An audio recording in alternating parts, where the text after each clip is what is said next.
And putting this valve cover back on the G310R.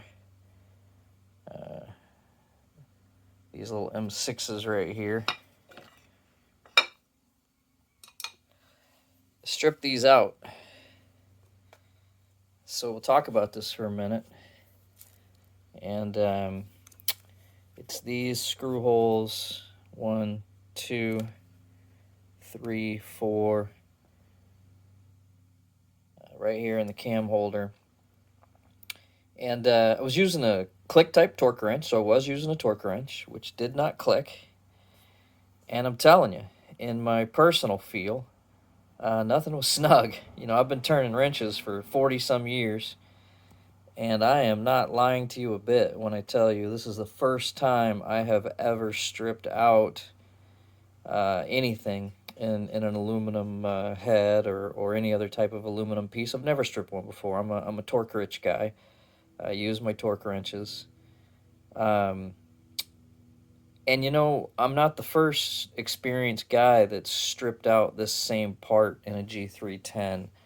So I am beginning to think that for whatever reason, these cam covers just aren't holding the spec on torque. But anyway, we're going to take this out of here today, and we're going to make it stronger, better, faster than it was.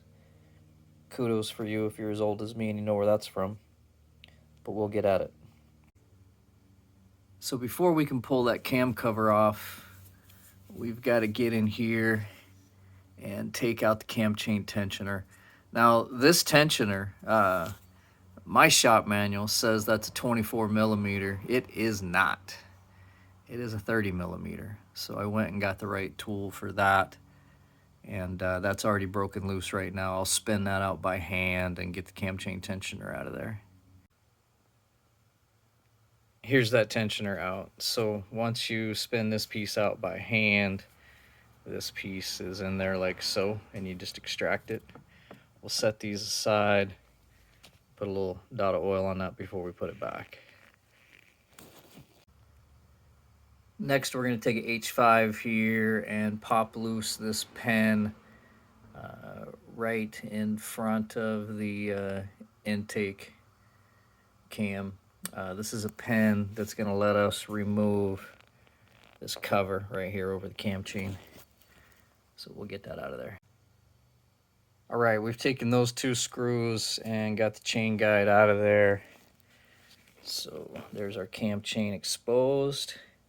And now we will pop 1, 2, 3, 4, 5, 6, 7. And that will allow us to get the cam cover out of there. We'll work outside in a cross fashion. So pop this, pop this, pop this, pop this, then start working on the inside. We'll get that out of there. All right, we've removed the screws from the cam cover, and we worked very delicately as we took those out because we don't want to interfere with base timing. And we're going to come around here now and verify with our flashlight, intake, and exhaust. And we're lined up where we want to be. Nothing has moved. Everything's in time. So we'll pull that cover gently now. All right, we've got our camshaft housing out of there.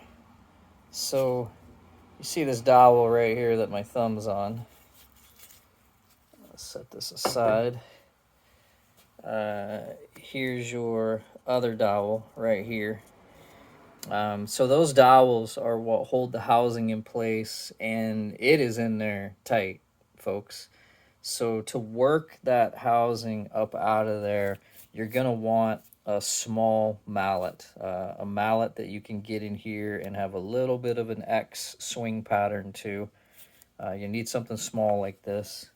And what you're doing is just working an X series of taps on these 4 bosses until you can just kind of wiggle this thing and get these dowels to loosen up And once you wiggle this thing around enough, then you're going to be able to get your housing off. But when you first go in there, it is not going to budge for you until you give it some mallet taps, most likely.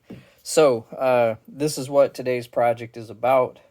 We are going to re-drill these bosses right here, and we're going to put some new threads in these holes. It's these 4 bosses, 2, 4, that have stripped, and we're going to fix those up right now. Fresh threads.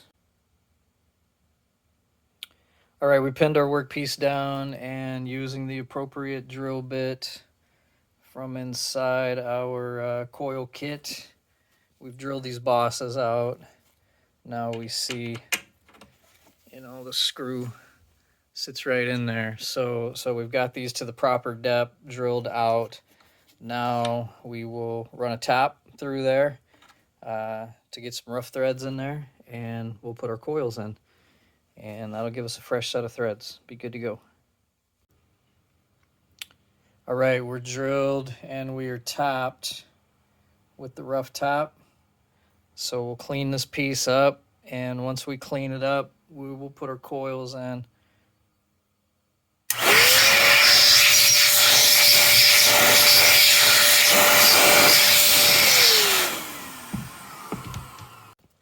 All right, here we go. Coils are in. We're buttoning up now. And look at these nice, beautiful brand new threads. And I honestly think we will be stronger now than when this piece left the factory. I think we'll be good to go. Assembly, reverse, and disassembly. So we have our camshaft holder in here right now. All these screws are just finger tight, but we have our nice new threads ready to go. I will get the cam chain guide in here with its pin. We'll get the cam chain tensioner back in place. We will double check our base timing again here in a moment. And then we will get this valve cover on and retorqued. This time, instead of counting on a conventional torque wrench, I picked up a digital that'll give me a more precise reading as I come up and tension those. But I'm also convinced these threads are going to be stronger even than the factory threads were. So I'm not super worried about that this time around. But we will get this buttoned up, and then we can finish up, get the tank and the plastics back on.